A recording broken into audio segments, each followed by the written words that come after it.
Good morning, it's Paul from the Jolly Brewer, here today to show you how to make cider from your own apples. It's the time of year now when we're making cider. Obviously cans of cider, it's much easier if you can make it yourself. You've got some apple trees in the garden. You can mix and match the different varieties of apples. The more varieties the better. And we're going to show you roughly today how to make a basic cider. So what you need obviously first of all is your apples. Now your apples are due getting pretty ripe in September. Ideally October's the time to start thinking about turning them into cider. So if you pick your apples in September, leave them somewhere, store them somewhere, cover them up. As they get riper they will create more natural sugars, and obviously the higher the sugar content, the more alcohol, potential alcohol there is in the apples to create a decent cider. When you have collected your apples and you've got your apples there all together, you need to wash those apples. But you also need to fill your bucket and put your apples in there, and then add a couple of Camden tablets. What this will do is it will remove any wild yeast that's contained on the film of the apple. What we don't want to do is to get any nasties within the fermentation process, so we don't want any wild yeast on the apples at all. So the Camden tablet stays in overnight, and then you can wash the apples and then cut them up and start crushing the apples. Obviously when we get the apples, we've got the crusher and we've got the press, which we hire out every year. A couple of days, £20. It's a great way of doing it. These pieces of equipment here together are about £700. It's a bit of a waste of money to spend that sort of money on something that's you're going to use once a year. It's a two-step process when it comes to cider. So you collect your apples, you make sure they're nice and ripe. You need to first of all cut off all the mould and any sort of bruising that's on the apples. Cut them up in half. By all means leave the pips and the cores in there, that's not a problem. And then we need to cut them up into halves or quarters, put them into the grinder here, and this is very much a physical job. We give the grinder a turn. If you can see inside, there's a series of sort of teeth on there which crush the apples up into a pulp. And then you'll get a nylon bag, something like this, and then the idea is to transfer the pulp into the bag.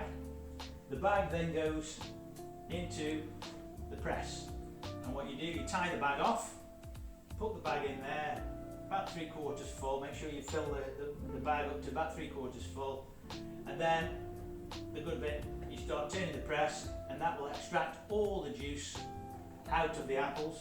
So once all the pulp has been pressed, gone through the press, you'll collect it in a food grade plastic bucket, fermentation bucket, which we have in the shop. That's where you need to store it. At that stage then, it gives you the opportunity to take the specific gravity of the apple concentrate and also make any additions, maybe add some tanning in if you need to. This is all before you actually pitch the yeast. So get it to that stage first, and then we move on to the fermentation process with the yeast. So we then need to find out how much sugar there is in your apple concentrate without adding any additional sugars.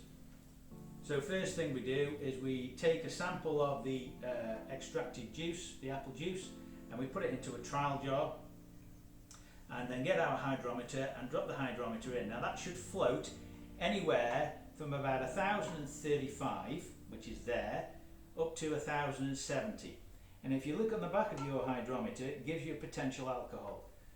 So 1030 for example is 5%, 1065 is roughly 10%, so dependent on how strong you want your cider, I would say no more than about 9.5% actual fact would be fine. So find the sugar content, record that sugar content before you actually add the yeast in. You can use a wine yeast, but a lot of people use the cider yeast. We have a cider yeast here which has got the essence of apples as well, so it'll bring on and enhance the apple flavour in the cider.